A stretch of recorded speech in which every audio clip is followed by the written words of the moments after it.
And we will start with some opening remarks from Carla Williams and then Coach Elliott. Okay, thank you. Well, good afternoon, everyone. Thank you for joining us. Obviously, a very difficult time for our families, our players, our program, our university, our community. I do want to start by thanking some people who have supported us through this difficult time. First and foremost, our board. Rector Whit Clement and Vice Rector Robert Hardy and the Board of Visitors have been extremely supportive of us. Also want to thank President Jim Ryan and J.J. Davis for their support of our program during this time. Their support of our student athletes during this time has been tremendous. Want to thank the community as well, Charlottesville community, university community. We've gotten a ton of support from our colleagues across the country. I even saw a shirt that, a hashtag Hokies for Who's. So we've gotten tremendous support from our friends in Blacksburg, in the ACC, and across the country. We've gotten a lot of support from our fans as well. You know, we compete hard, and you know, this industry is very, very competitive. But our fans have been remarkable and shown tremendous support to Coach Elliott, to me, to our department, to our university, but especially to our student athletes. And that has been a source of comfort for them to see how much support there is out there. So thank you for being here today. You know, I would echo a lot of the comments that Ms. Carla just made. Extremely traumatic and hard time for our team, our program, our institution, our community. And just grateful to all of those who have reached out in support at all levels. My heart's hurting right now for, again, our university, our community, the team, the players, their families, the young men whose families have been impacted the most.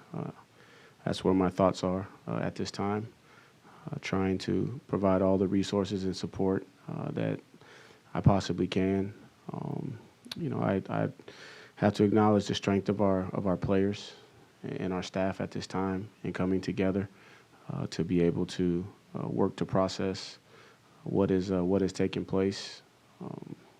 Just like many of you all and many of those that are very close to the situation, still in shock, trying to rationalize, but also find encouragement in the community with those that have come out in support, and then also those internally who have banded together to try and figure out, you know, how we move forward after going through a situation like this. So again, just heartfelt sympathies go out to, you know, the players, their families, their communities. You know, I think beyond just our communities, but communities in other states have been impacted by the loss of three beautiful young human beings that had a unbelievable future ahead of them. But the message to the team is we're going to celebrate those lives going forward and the impact that they've made thus far and the legacy that they're going to be a part of helping us establish going forward. As a reminder, as I said initially, there is an ongoing criminal investigation, so some matters we will not be able to answer or address. I'm going to kind of work my way back and apologize for stepping in front of the cameras at some point. If you can identify yourself and your news organization with your first question, and also who your question is directed to, we'd appreciate it. I'll start with Preston. Yeah, Tony, if you could just kind of describe the past 24 plus hours just with the team and kind of how y'all have approached this past day. Yeah, feels like it's a nightmare, to be honest with you. And I'm ready for somebody to pinch me and wake me up and say that this didn't happen.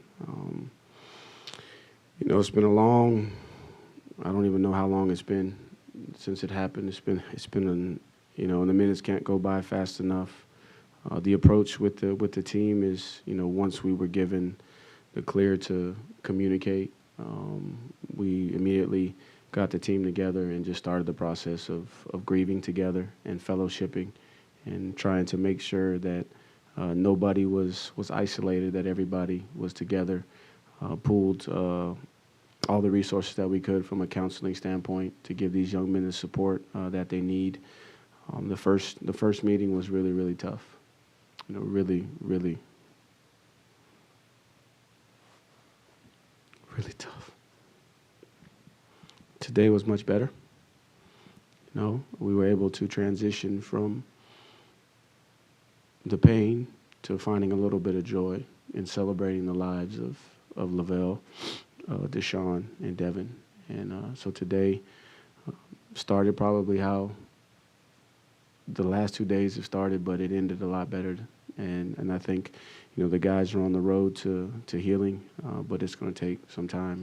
And our approach is to keep them together as much as we possibly can, to make sure we have eyes on them, because nothing can prepare you for this situation, and we just want to be there to support the guys. And so we're slowly trying to process and move forward, but we're looking for the positive and keeping, close reins on each other so we can grieve together.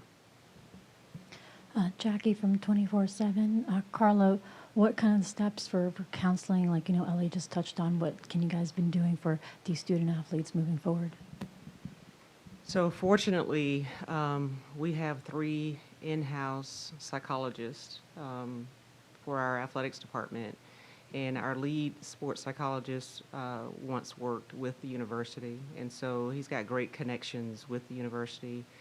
So in our first meeting with the student athletes, we had a lot of counselors on hand that were there and available to work with the student athletes, and that not only our football student athletes, but all of our student athletes, we had counselors available for.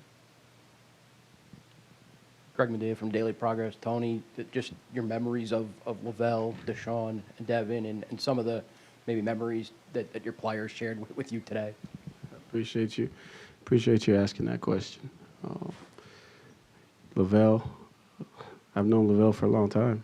Yeah, I recruited him starting his freshman year, and just to see him grow, but big smile, lights up the room, and most people would say because he's the tallest guy in the room, but just his presence, he's got a gentleness about him, but he's passionate about what he believes in.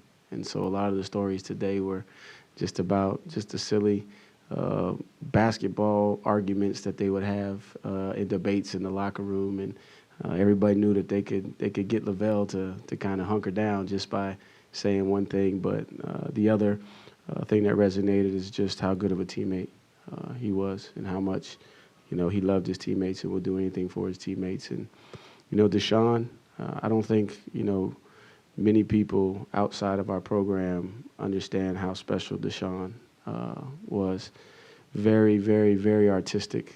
Could draw, could shape pots with clay. Loved music. Very, very cultured and well-rounded. Just a great teammate, and he had a sense of humor that was one of a kind, that only Deshaun could have. And you knew immediately when somebody said something, yeah, that was Deshaun. And then you talk about Devin, man. Devin was he's what you wanted in a young person that's at this level, but he just was a big kid. Smiled all the time, loved to dance, loved to sing, loved to compete, even though the guys revealed that he wasn't very good in video games, but he thought he was. But he loved to compete, and just the thing I remember about him is he always brought a smile to my face, because he just was happy with where he was, comfortable in his skin, and just had a very bubbly personality. Hi there, Sydney Schuler with the Daily Progress. I'm sorry for your loss, Coach, for the both of you. I just wanted to ask, how are you coping, and how have you and the other members of the football department, how have you been able to cope and lean on each other? Do you have access to those same counseling resources? I'll start. And for me, the best coping mechanism for me is the young men. Having a chance to be around them and to see them and to see their pain, to see their hurt, just inspires me to keep pushing forward every single day. There's no you prepare for this job. There's no chapter on a situation like this, and so I'm just trying to figure out step by step how to be strong for these young men, and so I'm really relying on my faith, the foundation that I have there, trying to use that to inspire me every minute of the day. Also trying to make sure that I stay empathetic to everybody and understanding that everybody's going to respond differently to this situation. And, you know, my job is to lead in moments like this. And so I've had my moments where I've broken down and showed, showed my emotions. And I've even had those moments in front of the team. You know, I think it's important that we all grieve. I mean, these are outstanding young men that we don't understand why they're gone so early. And I think it's honorable that we grieve these young men. But also, too, we have to keep it in perspective and make sure that we take this pain that we're feeling and try to find a way to turn it into passion and motivation to go forward one day at a time.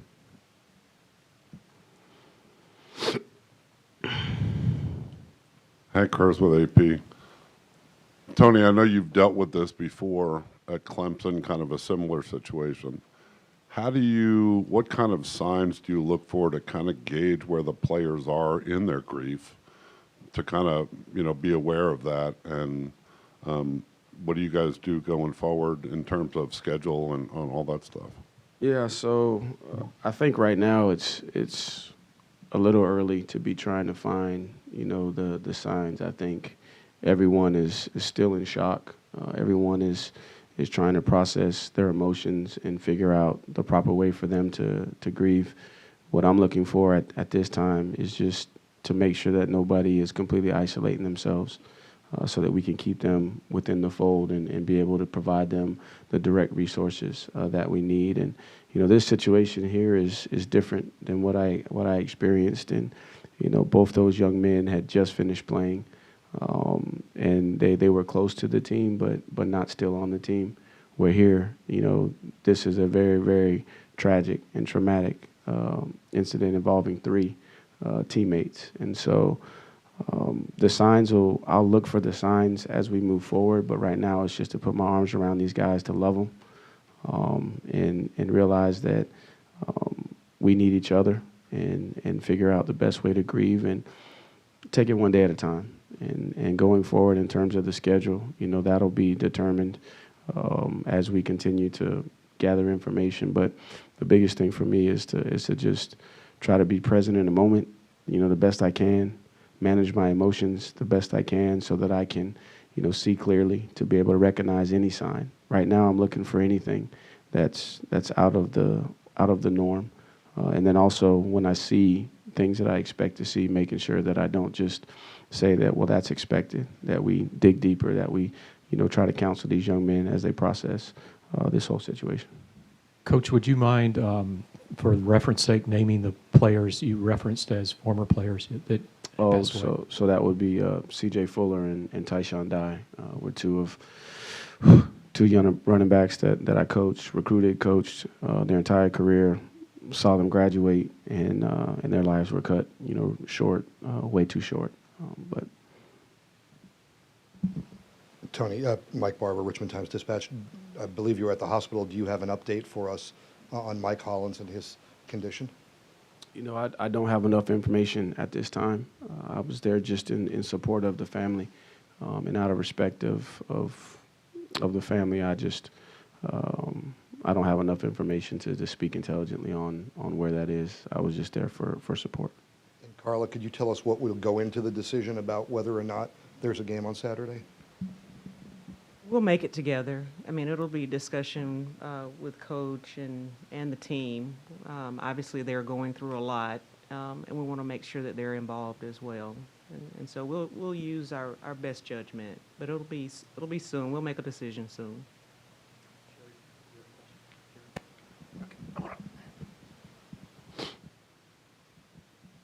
Hey, Tony, Gene Wong with the Washington Post. You mentioned, accepting the position as a coach. This is, not anything you would imagine as part of the job description. As a parent, though, and how do you address your family and about what's happened, and what do you tell them? That's tough. My wife she's right by my side, handling things well. With her upbringing, my upbringing, we've experienced some difficult situations independently and together. The tough part is my boys and my 9-year-old and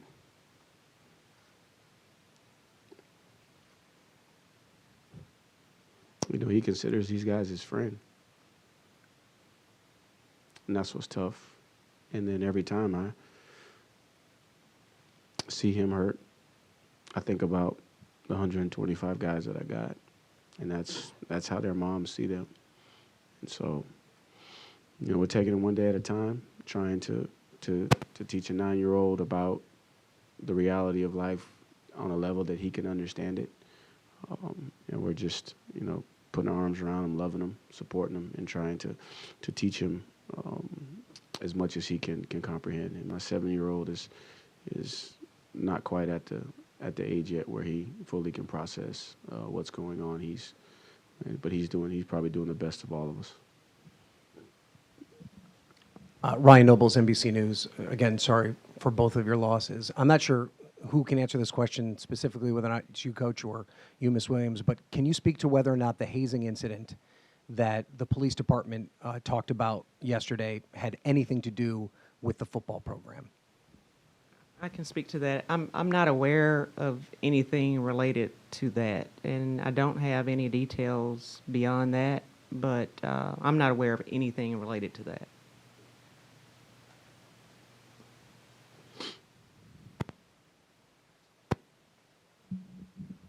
Ross Dellinger, SI. Carla, any details on what led up to this on the bus, the incident at all? No, and really anything related to the investigation, I won't be able to speak to, so sorry. One more thing, the vigil last night, the thousands of students, curious if you guys saw videos or were there or saw pictures and what you made of that support. Yeah, and I meant to thank the students in my opening remarks. I was there, and with my son and his friend, it was amazing. It was remarkable to see all of those students out there supporting their classmates like that. Was healing, quite frankly, and and there were a lot of student athletes there from different sports. There were a lot of coaches there because everyone wants to support Coach Elliott and wants to support this team. And so for this university and its students to do something like that in the face of this difficulty was really healing. Yeah, Dan Walken, USA Today. Carla, since this happened yesterday, how much internally in the athletic department have you all gone back to try to research the accused killer and what role he might have played with the football program previously? We have really focused on our players and their families, and it's so shocking that you just want to love on our players.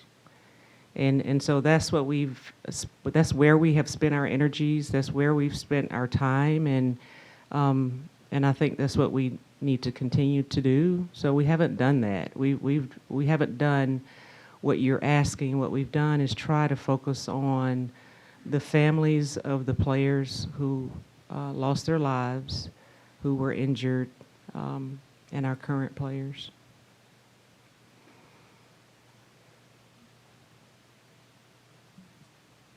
Caroline Darney, USA Today for the win. There are players that have transferred out since last year, and there are coaches that were here that coached and recruited these players. What has that process been like with regards to reaching out to? I know Bronco is in town. You saw Jim Harbaugh talk about Olu. What has that process been like, trying to make sure those players are in the fold, and even Wisconsin, announcing statements about how Devin Chandler impacted their community as well? Yeah, I think, we've heard from people everywhere. I mean, it's so tragic. And I think everyone can really place themselves in our shoes. Coaches can place themselves in Coach Elliott's shoes. Athletic directors, administrators can do the same with me. So it hasn't been a matter of us reaching out to people. People have been reaching out to us, and I think that's helpful to all of us. It's great for me to hear from my colleagues, and I think it's good for our players to hear from their friends, their peers at other schools. I've heard them talk about that as well too. So in times of adversity, you just don't want to feel alone. And so I think all of our peers across the country have recognized that and reached out. Chris Rim, New York Times. Coach, did you talk to players, or have you thought about the game at all on Saturday? I know sometimes the situations, the playing can be a form of healing for players or coaches. Is that something you would feel comfortable doing, or think your players would feel comfortable going on the field? At this point, with the sequence of events and the timing, I've just been focusing on loving these players, consoling the families, trying to make sure that there's no ripple effect with the guys on the team. Because again, this is something that nobody is prepared to deal with until you're inside of it. So, for me, the focus is not past today. I'm just trying to figure out a way to get everybody back together this evening so that we can see them again and spend some time. And then in due time, we'll collaborate on the path going forward in terms of on the field play. Heather Graff with ABC 7 News. Coach, I know you said you didn't want to talk about Mike Collins' condition, and we understand that, but was hoping you could tell us a little bit about him as well and some of your memories with him and his impact on and off the field. Yeah, so Mike, and I've said this publicly before, and his family is aware of this. I'm hard on Mike because Mike has a ton of potential, and what I've seen, out of him is a very workman mentality in engaging the discipline and the structure, which has resulted in improvements in his play down the stretch. But he's always got a smile on his face. He's very inquisitive. He's one of those guys that will ask you serious questions, and he'll tilt his head to the side and say, "Hey, coach, got a question." And but he's a guy that does what you ask him to do. He's got a big personality, and I think he's a young man that's fully invested in this institution, this program, and he's a guy that I've seen, really start to kind of come into his own from a leadership standpoint. Thank you. Evan Lambert with News Nation. Thanks for doing this, and I'm sorry. Can you give us any insight into the suspected shooter's history on the team? When did he stop playing and why? And did he ever overlap with the victims on the team? I'll take that one. What I do know is that the young man was a student beginning in 2018 and was a walk-on for one semester with our football program. And I don't believe there was no overlap, and so I don't know if there was any interaction outside of the class. Hi, I'm Eva Serval with the Cavalier Daily. I'm just curious how students and faculty members and community members can support not just the football team, but the entire Virginia athletics community, all student athletes.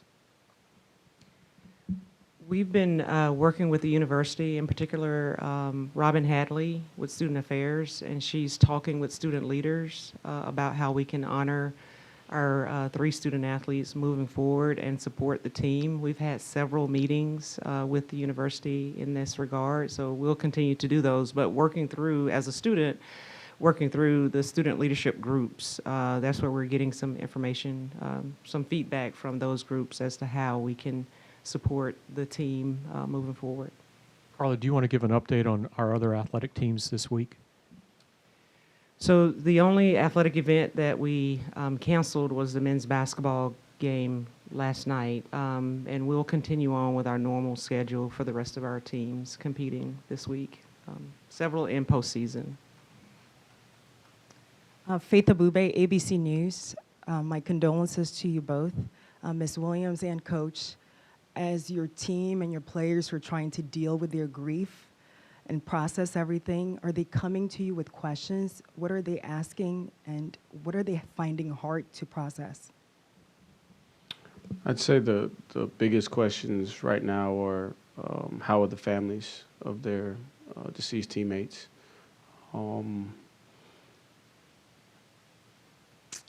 They're really just trying to process everything that happened, and all the questions that I've gotten for the most part is, okay, Coach, how do we move forward? You know, what's the next step in this process?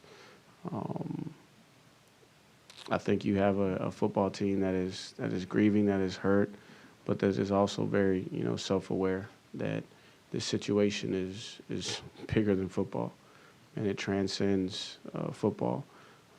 They understand that football has an opportunity, right, to show its beauty. They understand that this institution and this community has an opportunity to show its beauty, through this tragedy. But their biggest questions are, how are the families, and when will we have an opportunity to possibly interact with the families? We're going to take 2 more questions. Mike, I'll come back up front. Coach and Carla, Olivia Jakewith with WRIC 8 News. I'm sorry, I'm not going to stand up here, but I just wanted to start by saying really my sincerest condolences to you both and to this entire community. Our heart all breaks for you. You talked about each of the players as individuals, both as players and people. Can you kind of describe the dynamic on your team amongst those players and the rest of their teammates prior to this incident? So from a dynamic standpoint, Devin was the life. He was the life of the party. He always kept everybody entertained. He was the one that was, in the weight room when everybody else is, and he was serious, but he had his own way of being serious, and he would keep everybody energized, and he found a way to make it fun, even though sometimes, the work that they have to do on a daily basis can be very monotonous in order to improve their skill level, but he brought just a ton of personality. Lavelle was, and he was, one of the big men on campus, so to speak, because everybody knew who he was. But he always, found a way to keep them entertained. But he also set the standard for what it's supposed to look like to work, in the way that he practiced, the way that he prepared, and then all the things that he did when the coaches may not have been present, that his teammates saw. And Deshaun was the quiet guy that everybody wanted to know more about, because he was very, very, like I said, very, very interesting young man in terms of the depth. And when you look at him, you might not think that he listens to classical music and draws and shapes pots, but his teammates knew that, and they wanted to know more about him. So he was, probably the most interesting man on the team, if you had to kind of compare him to somebody. And I've told him that, and I've told his teammates that, because I value the skills and talents that he possesses beyond the game. So that's kind of how all 3 of them fit into the dynamic of our team.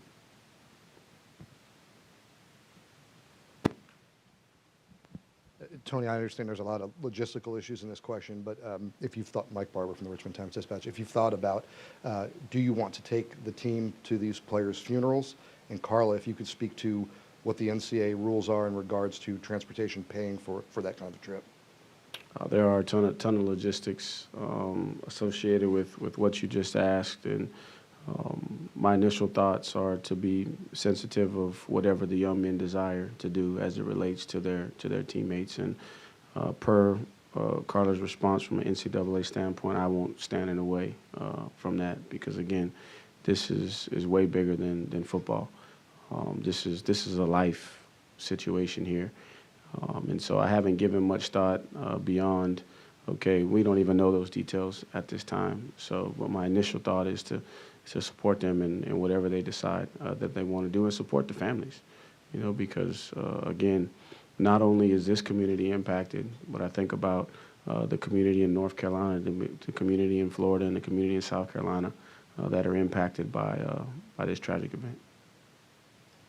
The rules are permissive, so we'll do whatever it takes that helps our players heal and support the families of our 3 players.